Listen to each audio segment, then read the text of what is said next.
Okay. So, Kaberia. Yes.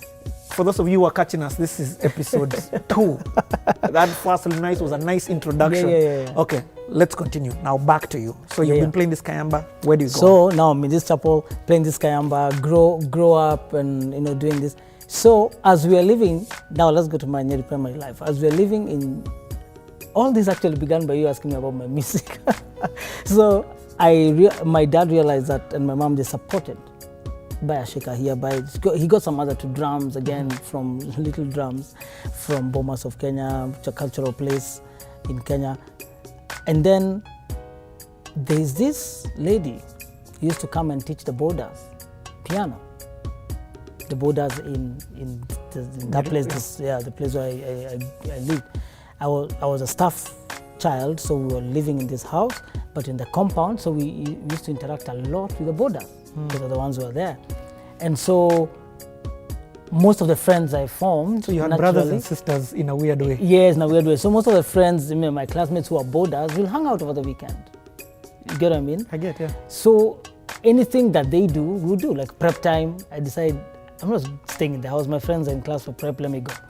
So there's this lady who used to come and teach every Saturday. She was a white lady. She passed away, God bless her. I mean, she was a lovely elderly lady.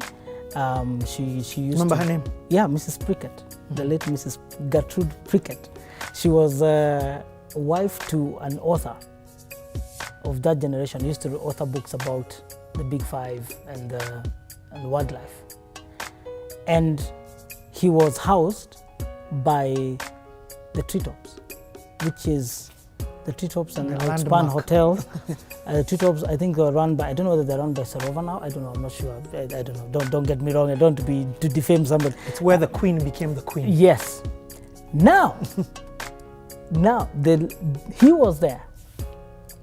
When the queen became queen. This guy, I'm telling you, the author, he was there, I think, doing some work for Treetops when Elizabeth was at the Treetops in 1952. Yo, that's crazy.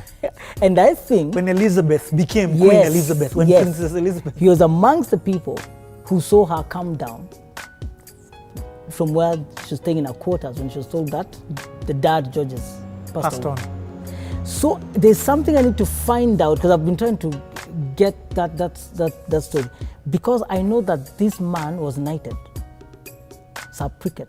I don't know that he was knighted because of his prowess in writing, or it has to do with that event because he was in the compound, or he was part of the people who are involved in that happening when the message was sent. Because there's a version that says that they had to relay to her in a very wise way, in a very good, and so on, and she had to leave and go to State Lodge and whatever. Yes. But I knew that story since I was a kid. Now, the wife of this man, was my piano teacher now. How old are you now? Mrs. Prickett. So now, what year is this? This is 1985, 9, 10, 85, 86. So initially there was a lady, one of our neighbors, like a mother to me, who used to teach music, had taught me, how to use where middle C is. Yes. Yeah, it's 2, 3, 2, 1, 1, 2, 1, 2, 3, 1, 3, 2. Just to get my positions. And then now, when I learned about Mrs. Prickett coming, now I formally began piano lessons. So my Saturday morning, mid-morning, afternoon, I used to go and have piano lessons from 1986, tail end of 85 into 86. That went on until 89, without stopping. Now, this is the interesting thing. And this began by just my dad and mom realizing this guy is conducting, is into music, and is always banging things. The usual things, bang, bang, and they just say, we've got an environment here that has pianos, study. I grew up listening to national service of the Voice of Kenya. Voice of Kenya is what people now changed to KBC, Kenya Broadcasting Corporation, and many people don't listen to. But that's what I grew up with. My parents did not keep music in the house. They have no story about LPs, kina Aroro and them, kina Pastor Kayamba Mugambi are the ones who have this musical, stories. So I listened to Cheesy the other day and thinking, oh yeah, you had music. Do you have music? Me, nothing. The only time we do, my cousins from my mom's side were really party animals. But I'll see them in December when you go Uko Shags. That's when I would see an LP for the first time. Because you're in Nyeri. Yeah, maybe Them in Meru, is it? They're in Meru, but they have LPs, boss. Yeah. I'm like, this thing, how come I don't have it in my house? What is it, you know? My mom, for them, they're just simple, nice. And we just listen to national service. I didn't know English service I didn't know English on radio. I just knew radio is Kiswahili. I'm telling you, I just knew President Moyo and what he's doing, Kiswahili, in Kiswahili. Then, you know, weekend, I'm into sport, something else I'll probably another day. I'm into sport, I'll listen to Kenyan football every Saturday. Listening to AFC Leopards in the 80s, which were big champs those days, but in Kiswahili. So the music in between all that stuff is rumba. Guitar rumba, a bit of benga, a bit of Do you remember any of the musicians? Oh yeah, I used to be a big fan of Simba Wanyika. They sang Afro Mama. Oh gosh, people think about worship leaders. People think worship leaders sing Afro and songs of the 80s. That's what I used to listen to. And a bit of Chakacha. There used to be a big group from the coast called Them Mushrooms. And Safari Sounds. Pole, pole, sa. Those are the songs I used to hear. Kina Jambo one, that was like cliche. Yeah. We used to sing now proper Chakacha. I know. You know, the Mushrooms used to sing, I love you, Nyambura, just like Nyamacho. That's so funny. That's what I grew up listening to. Nice. So now, I'm going for my classical training with Mrs. Pickett on the piano.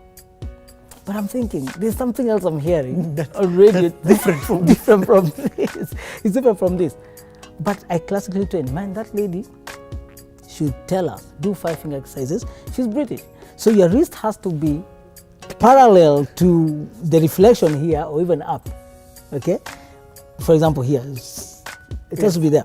Then she places a ruler on your hand. If that ruler falls, she tappers you with it. She hits you with it. It's not supposed to fall. So what are you doing? Give me an example of Yeah, do 5-finger exercises. Can you see from there? Yeah. Okay, yeah. That's it, 5-finger exercises. Just to get your fingers, because now your left hand and the right hand, this is finger one for the left. They have to go parallel together. Because the natural thing is, whatever this thumb is doing, this thumb will do, but that's wrong. It's supposed to be this way. So you go up like that. It's difficult when you're starting. So what she used to do is, for like a minute, you just do that thing. Whether you cry or not, you do. She's seated right here, because she was crippled. She had a leg that needed to stay straight. So she's on this side, and you're here, and she's a yellow ruler. Hits if it starts falling, because you have to keep. And if your back bends a little bit, tap, same ruler, up this way. You will do that thing for a minute. If you hit a note wrongly like that, you start again. You know, and that was it. So we were trained to be pianists. From 86 to 80? Yeah, 86. And that 86, I was selected to be amongst those ones who will do Kenya Music Festivals. Kenya Music Festivals those days is not what people now, when they hear and they think, oh yeah, secondary school music festival singing. For us, Kenya Music Festivals was an elite platform to be. Simply because we were very few schools that were playing the piano then. Few communities. Yes. And lucky enough, we were the ones from Nyeri, a bit of Mount Kenya Academy that came later, and Nyeri Primary School. Actually, very funny. That's where I learned how to play piano. You learned, yeah, And with it was Mrs. Dillard? Mrs. Dillard. Yes. Yes. There you go. I've been to Mrs. Dillard's house. So there were two. She was a missionary as well from the States. From the US. So now there are two versions of Piano Kids in Nyeri. There was Mrs. Pickett version and the Dillard. That is insane. And we used to interact. Yeah. This is insane. Absolutely. What are the chances of that? There you go. Because even they would teach also in Nyeri Baptist, Dillard's, and then they would also down the road. Yeah, absolutely. I've been to Dillard's house. Used to go and practice. When you pass your Cambridge exam, because that's what we used to sit, music theory and practical Cambridge exam. The award, the win, what would happen? You'd now go to Miss Dillard's house. Okay. And that house was up in Ring Road. It was fantastic. So we were a few of us used to be selected to go directly to nationals, direct, because pianos are rare instrument, only few played, so there's no point of doing provincial, zone or whatever. Direct national. So what I know about Kenya Music Festival is KICC. I don't know anything else. I don't know if you have to PTA or what. So we did. And you guys were that good. No, yeah, I mean the instrument, the nature of the instrument was rare. Was rare. Yeah. But then what I didn't know is that I was amongst an elite squad of like 9 guys. So if you go to if you're doing grade 2 or whatever, year 2, they call it year 2, you find that you're competing with 9 people, one from Hospital Hill, one from probably Starehe, one from MFA, one from Alliance, one from, primary, one from probably Nairobi Primary, and yourself. The entire country, 9 of you. That's crazy. You go down, there's a grand piano. That's the first time I saw a grand piano. I used to use upright pianos. And you play your piece that you've been practicing with the teacher for a long time, and then you go. So I started going to Kenya Music Festivals immediately after I was taught. She believed in me and she told me you can do it. And she even challenged me, you're going to do a solo piece and a duet. Duet is when you play 2 people. So I was preparing all that. Now, an event happened in my life was as I was preparing for that music festival. The music festival is in June. In April 16th, 86, I break my leg, my femur. My dad could not afford to take me to a private school, so I stayed a private hospital. So I stayed. When your femur is broken, it's the most painful bone in your body. Is it because of the sports? Also, I was just playing outside. We were playing outside in the field, with friends, neighbors. How old are you at this time? 86? You said Since I'm 10. You're 10, yeah. Yeah, we're playing football with Georgie Kua, Janet Kua's husband. We grew up next door and we were playing, and then I broke my leg and I had to stay in hospital for 7 weeks. Because you have to stay on traction. Yeah. 7 weeks, which was a worst experience. 7 weeks for a kid at 10-year-old, and you're not moving, because you stay there, you're not moving, you're not going to the toilet. They have ways in which they take care of that. And I've got this festival happening, I'm in pain and so on. So in June, when I recover, I've recovered, but I have to do physiotherapy. I'm in crutches, I have to do physiotherapy, and I literally went for the music festival with crutches. We are sitting at the amphitheater. For those of you who are Kenyans and know Kenyatta Convention Center, that time it used to be called International Conference Center. There's this little conical building. That's the amphitheater. So you sit, the piano is in the middle, then you sit in a terrace. The terrace sitting, and then that cone that you see is the rest of the roof. So I'm seated somewhere, and because of my crutches, I have to get to the piano. My dad would carry me off the seat to the piano, just to save time of, I've been told the next performer, and all eyes are looking at me. And then he stands there. Waits for you to finish. So you feel like you're in the Colosseum, all eyes are watching you, and this is gladiator.